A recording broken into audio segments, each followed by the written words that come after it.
Welcome to Chemistry Today. In today's lesson, we will cover the following topics: the ozone hole, the impact and replacement of CFCs, polystyrene, foam-blowing agents, and the effect of the megacity pyramid on global warming. The ozone hole. Ozone, or O3, is a highly reactive gas composed of 3 oxygen atoms. Depending on where it is in the atmosphere, ozone can affect life on Earth in both good and bad ways. In the picture that I'm about to show you, ozone is separated into 4 major parts within the troposphere and stratosphere. Starting from the bottom to the top, smog produced by cars, power plants, industrial emissions, and so forth are leading causes for the depletion of ozone in the lower atmosphere. Usually, 2 pollutants are formed, which are volatile organic compounds and nitrogen oxides. These pollutants greatly damage the ozone layer, but fortunately, as you go higher into space, they are quickly destroyed. The ozone layer within the stratosphere seems to be not as dangerous as one would think, since harmful UV rays are absorbed from the sun. Until recent discovery, man-made molecules called chlorofluorocarbons have prevented such activities from happening.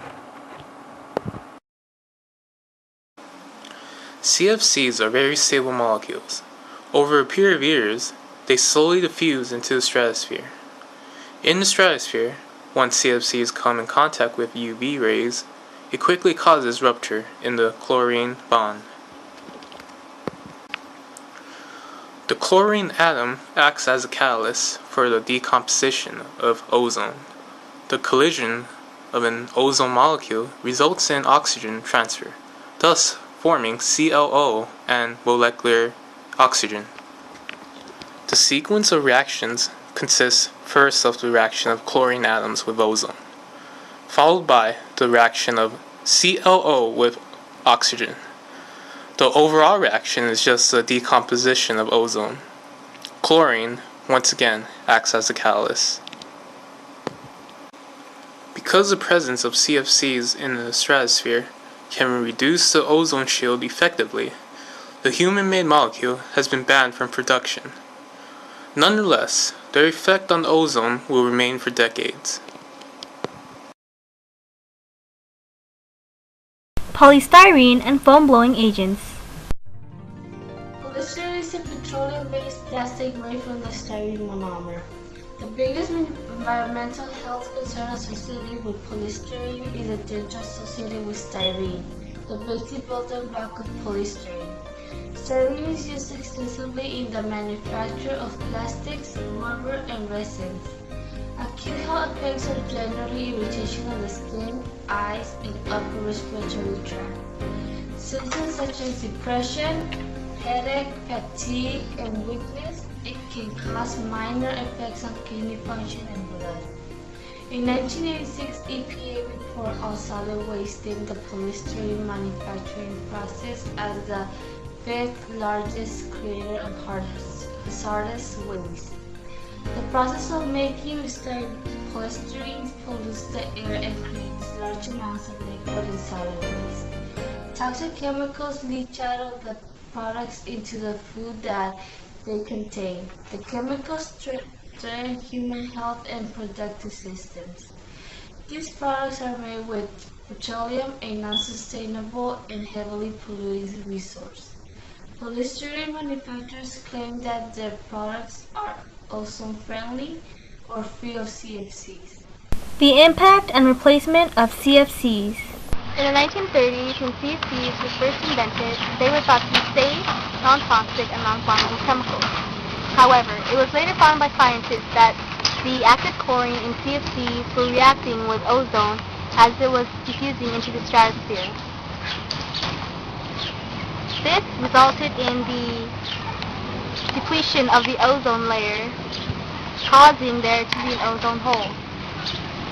In response to this, the government banned the production of CFCs in products, which is why nowadays products such as hairsprays no longer contain CFCs.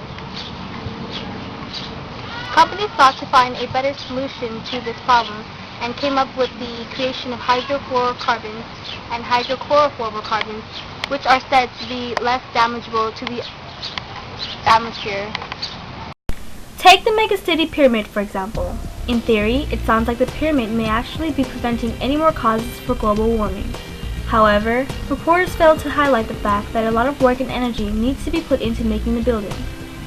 The only source of energy available now for the Japanese to use is good old electricity derived from coal and fossil fuel, which is one of the major contributors to the global warming, because it is an exothermic reaction, meaning that energy is released into the atmosphere, causing the Earth to warm up a little more each time. Even though the Japanese are trying to develop better methods for obtaining energy, they have only come up with possibilities that are yet to be proven as effective.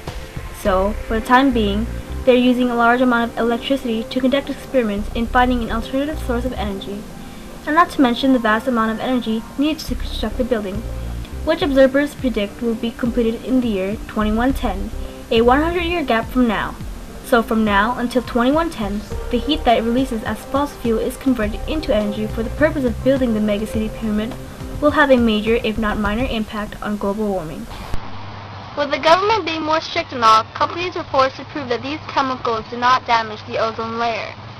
Presently, there have been no signs that the HFCs or the HCFCs have been damaging the ozone layer, but after all, it takes time to tell. But for the time being, it is too soon to tell. The only thing we can do now is to wait and see if the pyramid will have a negative or positive effect on global warming. This is Ashley saying see you next time on Chemistry Today.